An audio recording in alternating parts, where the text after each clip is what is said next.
Alrighty, well, welcome everybody to the COVID-19 and Thriving Relationships webinar with perspectives from family law and family therapy. My name is Leona Krasner, and I'm managing partner with Krasner Law, a matrimonial law firm where we help our clients with matrimonial issues in New York and New Jersey. And introducing my colleague. Hi, everyone. My name is Cinthia Taylor, and I am a clinical psychotherapist concentrating in structural family therapy as well as cognitive behavioral therapy. And I have a private practice serving New York residents, New Jersey residents, and Pennsylvania residents. And on behalf of Leona and I, we want to welcome you and thank you for being here with all of us today. Our hearts are with you and your loved ones as we go through this pandemic together. Thank you so much, Cinthia. Alrighty, so let's dive right in. So love is easy and relationships are hard. Raise your hand if you agree. So when we first fall in love, when we first find somebody to be super attractive, and then find out that they return that attraction, that feels awesome. It is so easy to be nice, to hold open the door, to pull out the chair, to make sure you start eating once that other person starts eating, to do all those really nice, polite, sort of gentle, generous things that mommy probably taught us how to do. And as relationships get going and you spend first months and then years and then many years with a person, it's really easy to lose sight of that initial, oh my gosh, I have to do everything to impress her or him because you already got that person. So let's chat a little bit more. Let's dive on in. Talk about relationship challenges in regular life. 3 big ones. First one is lack of communication. So at the start of the relationship, there's a lot of communication. You can't wait to talk to this person and see them and speak to them on the phone. And if you're a millennial or even younger than that, text message with them, send them a Facebook message, maybe like or love or allow, show the laughing face at one of their pictures on one of their social media accounts. With time, life becomes busier. And it's way easier to forget to communicate in that loving, caring way that you did way back at the beginning. So we're going to talk about that. Another one is limited to no couple time. So at the beginning, you want to spend all your time with this person. See them all the time, have all the dates and sleepovers and time spent together, even if you guys aren't physically together.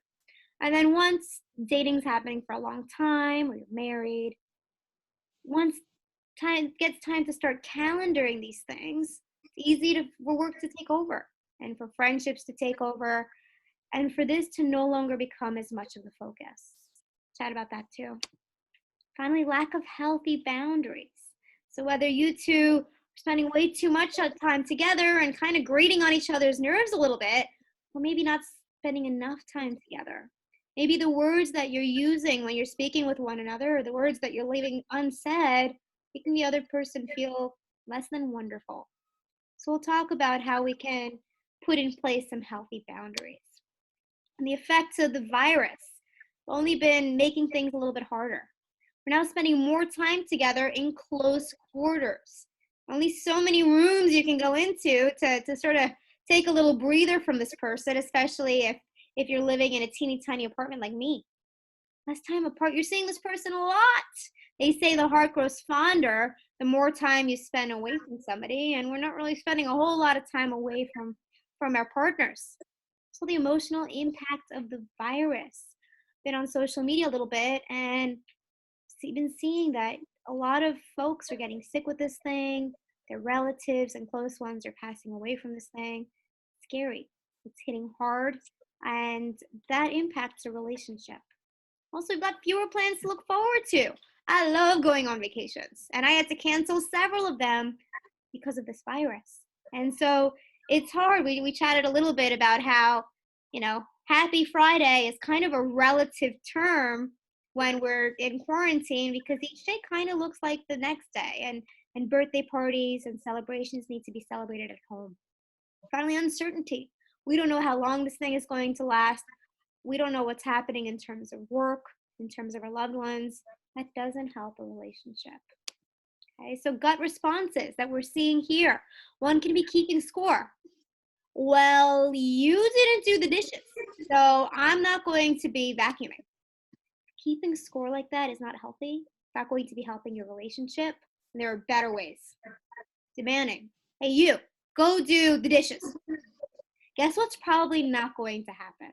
That person's probably not going to do the dishes. Or if they do, they're not going to be too happy about it. Asking nicely, saying, pretty please do them, and then I'll do this other thing. Or incorporating some other techniques that Cinthia will be talking about might be a better way. Threatening, you do this or else. Now, when we're little, sometimes our parents resort to this. We're not our partner's mother or father. Don't do it. Finally, calling the lawyer. As the lawyer, I don't recommend taking this step if you want your relationship to stay strong and healthy. Okay? So passing it along to Cinthia. Cinthia, go ahead. All right, thank you. And again, welcome everyone who's joining us now on the webinar. So as our focus will be today, as Leona shared, we're going to be taking a look at some aspects here in order to have our relationships thrive. So, you know, we are all aware that we're globally facing a critical time during this coronavirus pandemic. It's clear for everyone that stress is heightened for people, and especially our relationships are being burdened right now. So what we're going to be covering on this webinar are going to be strategies for how we can effectively deal with this crisis powerfully and together. So we're going to be looking and targeting 3 main factors for couples and families from the perspectives of family law and family therapy. That's going to be healthy and effective communication, how to create a schedule and maintain a structure throughout the day and week, and how to implement positive boundaries and coping strategies. So we're going to go on to the next slide here. Communication being key. So I know a lot of you are wondering out there, and I've had plenty of clients share with me, you know, they say, Cinthia, we're just not used to being together this long as a couple or as a family, day in and day out, 24/7. And I want to say that I know it's difficult for people and I know it's hard. So the question is, how do we deal with this? Well, I want to first share with you all, fear and anxiety can increase when we're dealing with the unknown in any new or uncertain situation. So what's going to be important here is to take the approach to be thoughtfully direct about how you're feeling, about how you're thinking, and about any vulnerabilities you're experiencing.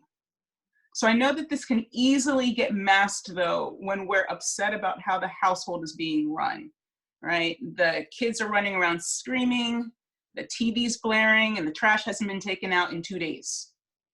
But what's most important here when it comes to making communication and cohabiting work is going to be implying empathy and compassion. You want to recognize that these circumstances are challenging for the people that you're also living with. And stress shows up in different ways in different people. So some ways to enhance empathy, compassion, and grace are going to be by asking yourself some questions. For instance, what is it like for the other person or people you're with? What's going to help them to feel supported throughout the day? What are your needs? What are their needs? And I want to keep in mind here that what you might need in order to feel supported today could be different from what you needed yesterday or what you may need tomorrow. So you want to check in with yourself, your partner, and your family members by asking these simple questions.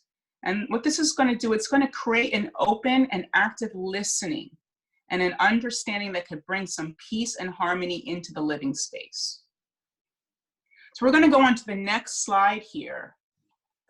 And I want to talk to you all about some fundamentals when it comes to creating and strengthening healthy communication. So this is what I call getting back to the basics. Okay, so in this next segment, we're going to be looking more deeply at how to have shared values, how to have open communication, and how to resolve conflicts successfully. So let's take a look at the first basic tenet with the next slide. So having shared values. Well, all relationships are built on shared values. Even when you interview for a company, you may be interested in the value, the mission of that company, and where that aligns with your own values. So values are seen as traditions we uphold, and they can easily be tied into one's nationality, their ethnicity, religion, or community. And our cultural values certainly impact the values we create as a couple and as a family. So here we're looking specifically at the structure, the function, roles, beliefs, and attitudes of the couple and family.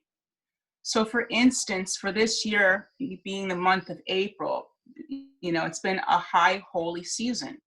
We just had Easter and Passover, and today is the first day of Ramadan. And typically worldwide and in our country, for those who celebrate these holidays, it would look vastly different. We'd be worshiping in our places of worship. We would be having gatherings of family members and friends, extended loved ones coming from far away to be with us. There'd be a lot of cooking in the kitchen and a lot of camaraderie. But with the coronavirus, this has significantly impacted how we are able to socialize. And so the coronavirus is impacting the function or the roles of your family and could even worsen any problems that are already there. So what we're going to be looking at now is foundation. That's going to be the key. So the foundation of any relationship is going to be tested at some point in time, especially during a crisis as the one we're facing. And I want you all to remember that a house built on sand cannot stand. And the foundation of any home is going to be your values. So one recommendation that I have for you all is to identify or revisit what particular values you have as a couple and as a family that are going to be important to put into practice or maintain, and how can you continue to honor these values consistently. So for example, if it was important before this crisis to spend quality time with your partner after the kids go to bed, continue this practice. If there's always been a family rule of no electronics at the dinner table, what you want to do is you want to uphold this rule. And this will also support family members in having normalcy in the home. So what we're going to do next is we're going to talk about talking openly. And I want to share with all of you whether this pandemic has brought your loved ones closer together, or if you are experiencing a lot of stress in your partnership and relationships. No matter where you are at, we want you to know that you can improve your relationships. And one way to do so is by using active listening skills. So active listening is not being on your cell phone or any device while your partner or family member is talking to you, because that most definitely is going to send a message that although you're present, you're not really being present for them. Active listening is also not having your arms crossed, which could send a message that although you're there, are you really taking in what they have to say? So the first tenet when it comes to active listening is being mindful of your body language. I know in this day and age, in our technological world we're in, it's very easy for us to have a device in our hands.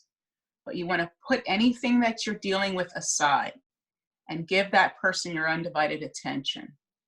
Arms uncrossed and eye contact on them, which demonstrates that you are ready to receive openly what they have to communicate. The next thing that's important when it comes to active listening is going to be to carefully listen to what it is that that person has to say by acknowledging what they're sharing. So that doesn't mean that you have to agree with what it is that they're sharing, but you do want to acknowledge, whether through nodding or a verbal signal, that you're with them and that you're listening to what it is that they're talking about. You can also repeat or rephrase what you heard them say, and if you miss anything, giving them the space to tell you what it is that they missed. And I want to be clear here, repeating and rephrasing doesn't mean parroting word from word what that person said, right? But you overall want to get the gist and the main point of what it is that they're out to communicate. And I also want to say that when it comes to active listening, these are great skills that could be also implemented outside of the home. So at work, in meetings, out in the community. It's also a great communication skill to teach children, where you're training them to take in information, to process what it is that you're out to communicate, will most certainly benefit them when it comes to socialization and in school. And next, you want to ask questions to better understand instead of assuming or jumping to conclusions or stating as if you know what the other person is saying. Ask questions, and that gives them the space to share what's there for them. So showing overall a genuine, non-judgmental interest in what your family member is saying will take you very far when it comes to these active listening skills. So the next thing I want to go over in the next slide here, when it comes to talking openly and having healthy, effective communication, is we're going to be looking at avoiding some common communication pitfalls that I most definitely see in my career working with families and couples. So we're going to start with withholding.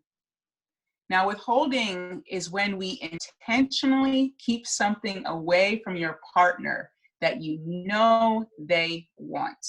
So I'm going to give you an example of this. And I'm not using anyone that I've ever worked with, but let's say Teresa and David are a married couple. And Teresa is really upset with her husband, David, for something that he did last night, but David doesn't know it. So in the morning, David's feeling a little lovey-dovey. He goes in for a kiss. Teresa turns and gives him the cold shoulder without telling him why. And now poor David's left to figure out on his own why his wife's so upset with him. And I want to say that I'm sure this may sound familiar to some of you out there. We're going to also go on to stonewalling. So stonewalling is when you create a wall between you and another person by refusing to talk and not letting them in. It's when you will not at all listen to your partner and you shut down completely. So as a family therapist in the field, these are two very destructive behaviors that clinicians see in couples and families that we really strongly encourage that you practice working through. You want to avoid being punitive by giving up the power plays of shutting down and refusing to talk, because anger is only going to breed resentment on both sides, and it's not going to solve the problem. And so the last communication pitfall here that I want to go over with all of you is what we call catastrophizing. So catastrophizing is one type of cognitive distortion. So now we're kind of in the world of cognitive behavioral therapy here. And cognitive distortions, it's a fancy word for saying unclear ways that we think. And catastrophizing is one example of an unclear way that we think as human beings. So catastrophizing is when we exaggerate a situation by thinking the worst. So for example, your partner agreed to do something and they didn't do it. And let's say you asked them 2 or 3 times and they still didn't do it. Yet you make this mean that they don't care about you or that they don't love you because they didn't do what you asked. And I want to be clear here that situations are what they are. And it's how we think and how we feel about these situations that will determine how we act, which could be helpful or not helpful in our relationships. So you really want to do the best that you can to practice avoiding withholding, stonewalling, and catastrophizing. And that's going to lead us right into the next slide with how do we resolve conflicts? So we're going to go over here how to powerfully have conflict resolution. And I want to point out here that the steps that I'm going to go over for today are not the only steps when it comes to conflict resolution, but some key ones here that I think would be helpful for everybody. So the first thing we're going to look at when it comes to conflict resolution is when it's necessary, take space and pull back. Take space to calm down, get in touch with what you're thinking and feeling. And while you're taking the space, don't stew in any upset, but instead you want to use your time constructively. You can use journaling, mindfulness meditation to get clarity over what you're thinking and feeling and what's happening over there with you. Because sometimes when we get really upset and really angry, we lose clarity over what it is that we're actually dealing with. So taking that time away for yourself can really support you in thinking things through. Number 2, and this is really important here, come back to the other person at an agreed upon time to resolve the conflict. Many times when I work with people, after an argument, I'll hear them say that, they're afraid to come back to the other person because they don't want to, open up Pandora's box again or cause another argument, and it can be very awkward. But not talking about the issue is not going to resolve the issue, and it's only going to further complicate things down the road. So when you can come back to the other person at a time that you both can agree on, that would work for you, do so to resolve the conflict, because this is going to buffer against avoidance. And third, when it comes to successfully handling any conflict and problem solving successfully, always go back to the first and second tenets of applying empathy and compassion by keeping your heart open and by using those active listening skills that we went over. You want to do your best, that's the bottom line, to come to an understanding and to try to work things out in a mutual, respectful manner. This also could include compromising and negotiating when it's needed.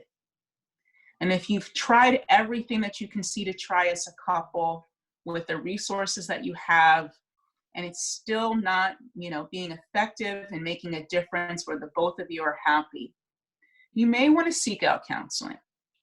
Individual or couples counseling or both could really make a difference in helping each other to communicate powerfully, especially when we all come from families of origin that have certain patterns of how we have learned to interact that we bring into relationships, and oftentimes we're not aware. So you have these skills to practice, and when necessary, you can seek outside help as well. So we're going to move on here to the next tenet I want to focus on here is what I like to call the fullness of time, and how to create a structure and scheduling and be successful in doing so. And with this pandemic, we all have a different relationship to time than what we did before this crisis. And another factor for relationship stress and conflict during COVID-19 is the lack of predictability and perceived control we have. Our daily routines with work and school schedules, and just, the overall management of our lives has changed significantly as a result of this pandemic. And as human beings, we're just naturally creatures of habit, right? I mean, it gives us a sense of normalcy and safety and comfort. Many of you before this crisis probably took the same route to work every day, ordered the same Starbucks coffee every day, right? Had your morning routine and evening routine, down packed to a T. But when it comes to control anxiety is often heightened when we don't feel like we have control in our lives. So what's going to be essential here when it comes to mitigating anxiety is we want to focus on aspects of our lives that we do have control over. So by shifting the focus to what you do have control over, this can ease tension and stress for yourself and the loved ones you live with. And this also especially sets a great example for children, because children obviously mirror and mimic what we say and do. And right now it's a critical time for children as well, with their tension and their anxiety, at really, really high rates. So the adults in the home can really set the precedent and set the example of creating normalcy and calm with how you communicate with each other and how you manage and navigate with scheduling and structuring things. And I want to say that we do have control over how we schedule. And this is what we're going to go into depth about in the next slide. So here we're looking at how do we make the most out of our day, right? How do we actually create the schedule? How do we create the structure so that we have the day that we are looking to have?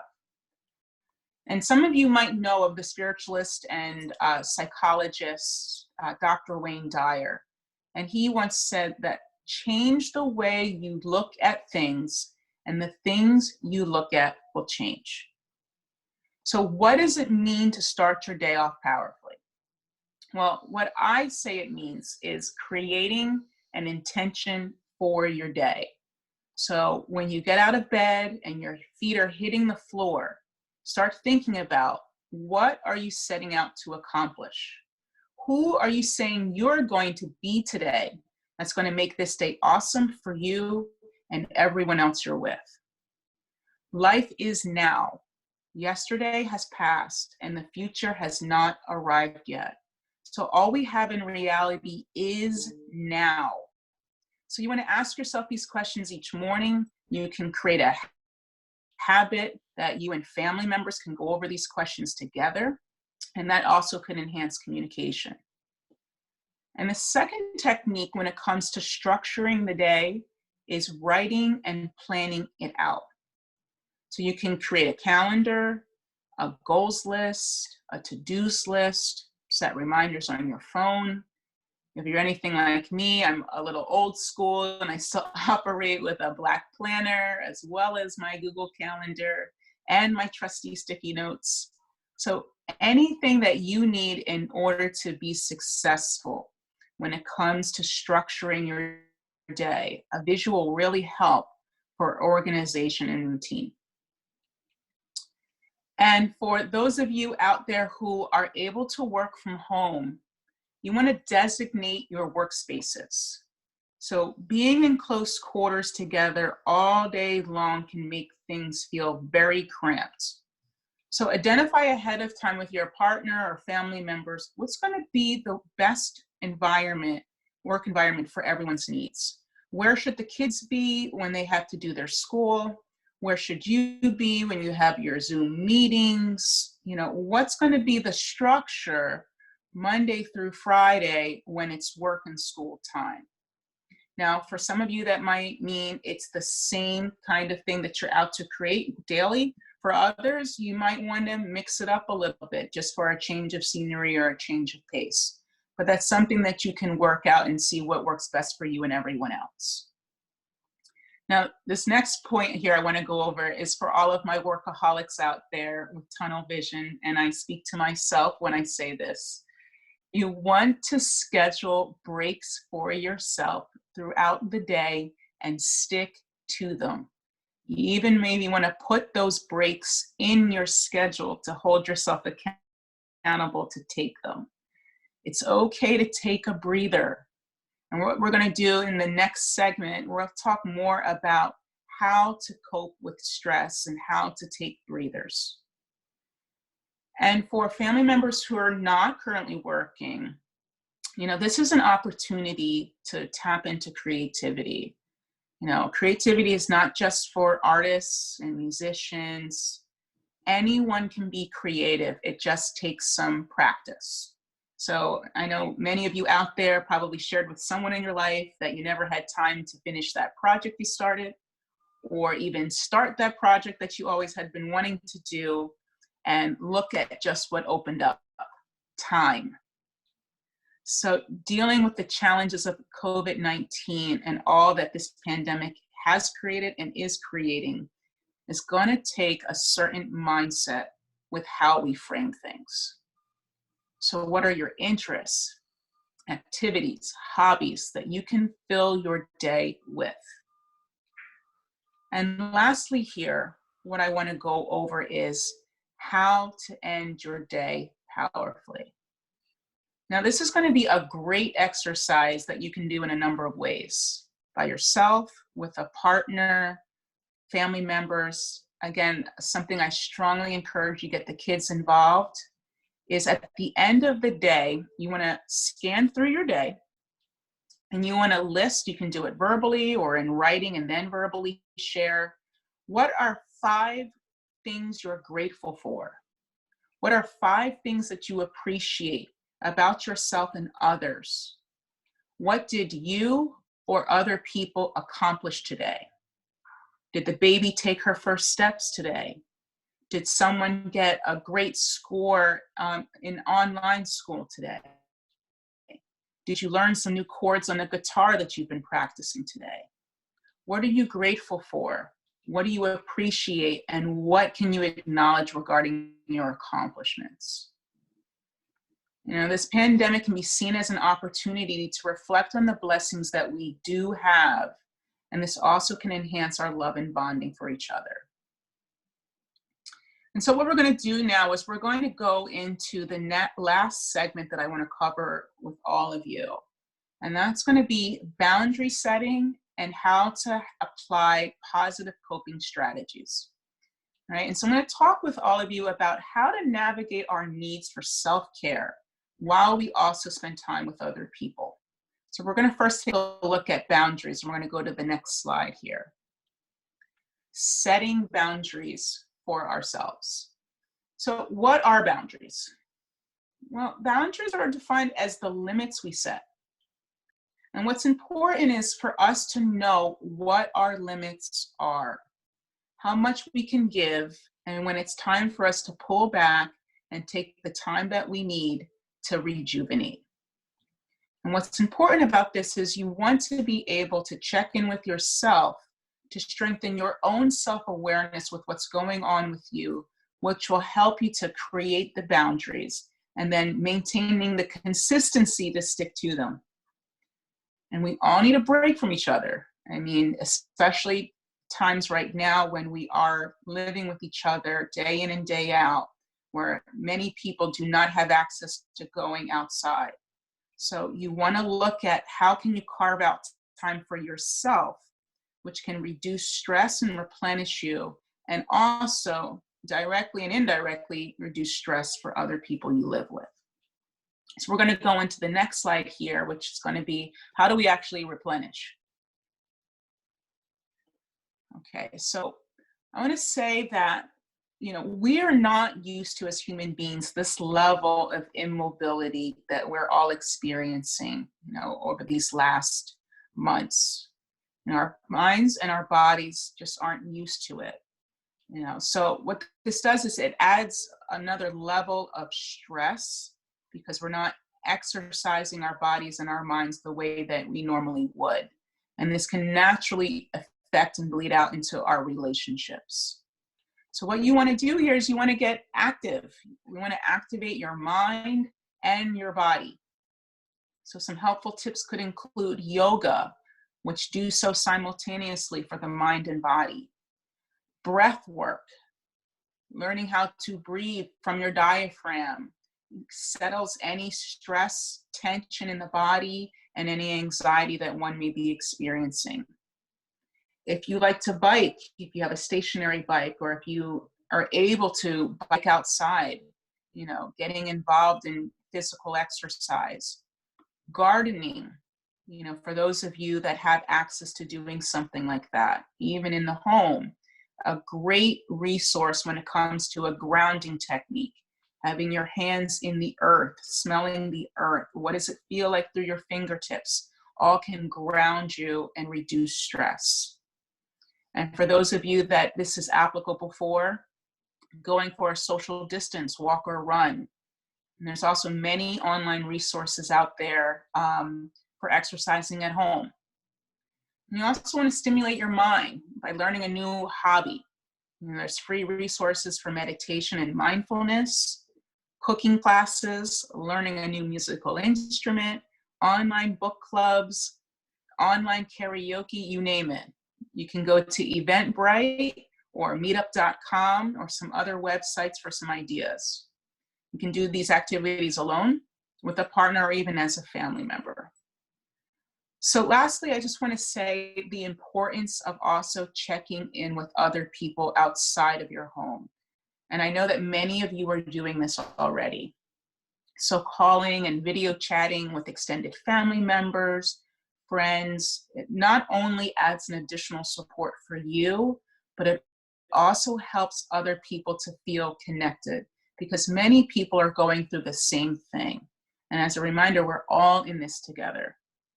So this is going to conclude my portion of the webinar for now, and I'm going to turn things back over to Leona. Thank you so much, Cinthia. So first thing is my recommendations, and something that I had unknowingly been doing and incorporating some of your techniques. And so the first is called relationship review. And so I discovered this idea when my husband and I were still engaged before we got married. And so in relationship review, every Sunday night, we sit down on the couch, and first we each thank each other for all the ways that that person went above and beyond that week. And then we talk about what could have gone better that week and what we need to do to make sure it never happens again. And then we let it go. We don't talk about those things because the assumption is they're going to be worked on and improved, if not gotten all better. Only bring up the old stuff again if it continues to be an issue. And this has really helped us because it's made us focus more on thanking each other and not taking each other for granted, and saying thank you instead of sort of, you didn't do this right or you forgot to do that thing. And it gives us a place to safely talk about things that maybe could use a little bit of improvement, things that maybe hurt one of our feelings, and now we have some place to talk about that. So it's really helped us grow closer and closer as the years have gone by. And we also do something called separate but together time, where literally we can be sitting together and each doing our own thing. And that way we're still in each other's presence, but we've given the other person permission to kind of do whatever it is they want to be doing, whether hobby-wise or otherwise. And so that's been nice to give each other the space to do that. All right, so say we tried all these things. So we tried all of Cynthia's fantastic suggestions and tips and techniques, and it's still not working. So there are a couple different things that can be done.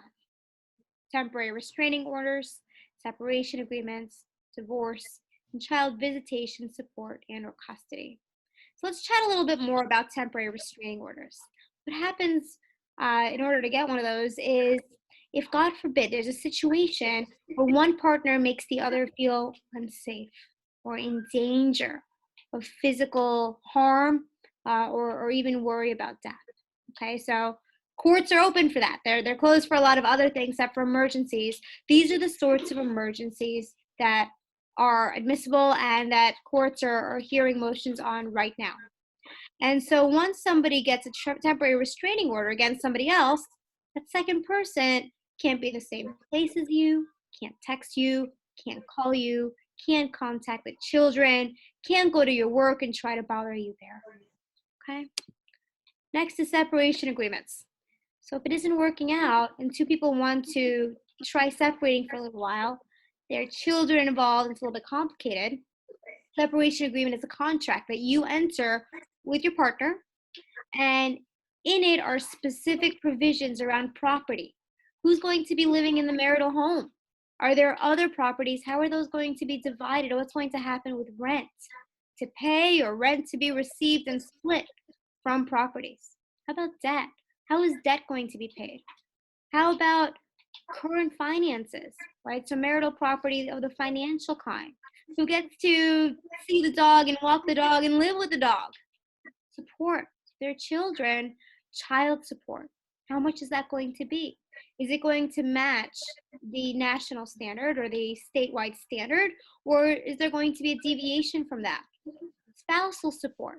So is this a case where one spouse is the breadwinner and earns most of the money and the other person doesn't?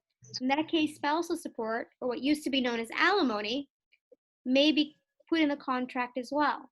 And the children. Who are the children going to live with? Who is going to make decisions regarding what school they go to, what's going to happen health-wise? Who's going to see them on which holidays? Gets to see them on their birthdays? Are you guys swapping years? All of those details go into the separation agreements. And then this becomes a contract between the two partners. And if any of the provisions in the separation agreement are broken, the other person can bring them to court and make sure that the terms of the separation agreement are upheld. And if divorce seems like it's the best step for the two people, there are three types. The first is an uncontested divorce. Second way is divorce mediation. And then the third way is a contested divorce. Uncontested divorce. So what does that look like? Two people want to get divorced. They figured out all the details. They don't want to go to court. They're not looking to spend a lot of money. They're looking to keep anxiety and stress levels low. Uncontested divorce is probably the best way. There is no court time except to submit the divorce paperwork to the court, wait 4 to 6 months, and get that judgment of divorce issued to them once their papers are up. Okay? This is the easiest, quickest way, and the least expensive way typically as well. Second way is divorce mediation. What is divorce mediation? It's when two people agree that they want to get divorced, but there are a couple things they need to kind of untangle. And in divorce mediation, they are each negotiating out their own divorce together, where the divorce mediator helps ask the questions and make sure both parties get a chance to speak and kind of get their ideas out there. And finally, contested divorces. So contested divorces occur when two people can't agree about almost anything. They want their time in court. It's usually not a pretty situation. Typically, stress levels are really high. This is typically the most expensive form of divorce just because it's a big motion practice. So lots and lots of motions. This isn't happening, that isn't happening. And we're going to court. And this process tends to take the longest period of time as well. Okay, so those are three types. Let's chat a little bit about child visitation, custody, and support. And so if there is a signed separation agreement or any other kind of agreement, the terms of that agreement typically govern. What happens if there is no agreement and everything's sort of a mess? That's an opportunity to go to family court and to either have the two parties agree there, where they come to a separation agreement together, keep the court out of it as much as possible, or they have to go to court on multiple appearances, and the court helps the two spouses or ex-spouses figure out what's going to be happening. And what happens when there is an agreement, but that agreement is outdated in some way? So it is possible to change a separation agreement or settlement agreement, whatever agreement there is, but there's strict rules around that. So to dive in a little bit deeper would probably take an initial consultation. I'm happy to discuss some of those terms with those who need it. All right, so passing it along to Cinthia, go ahead. Thank you, Leona. So we concocted a list of emergency resources for anyone out there. Please feel free to screenshot this on your phone or device. We have the National Suicide Prevention Lifeline, the National Domestic Violence Hotline, and because Leona and I practice in particular states, I also included the New York, New Jersey, and Pennsylvania child abuse hotlines.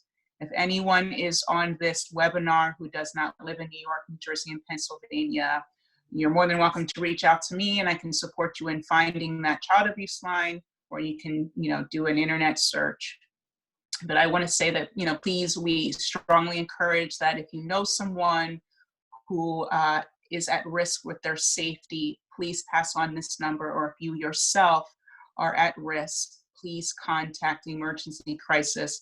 They are available 24/7. and are there to answer and support you in any way that you can. Thank you. Thank you, Cinthia. All right, so that concludes our presentation. And before we open it up to Q&A, let's stay in touch. So if you have any questions for me or would like to have a conversation or know of anybody else who may like to speak with me, feel free to take a screenshot of this slide right here. And then if you'd like to get in touch with Cinthia or know somebody else who would like to get in touch with her, feel free to take a screenshot of her page here.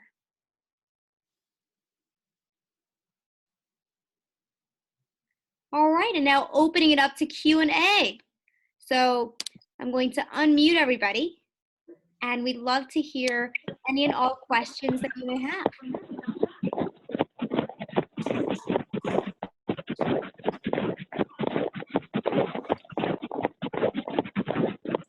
That was fantastic information. Thank you so much for that. Yeah. Absolutely. Thank you for being a part of it.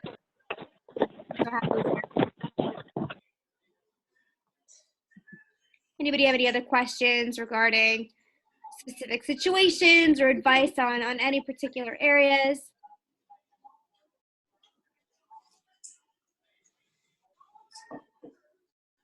All righty. Well, Cinthia and I will stick around. Feel free to stick around as well if you have any more questions or comments or thoughts. And if not, it was a pleasure to see you all and look forward to seeing you all again very soon. Thank you for being here and have a wonderful afternoon. Thank you. Thank you. You.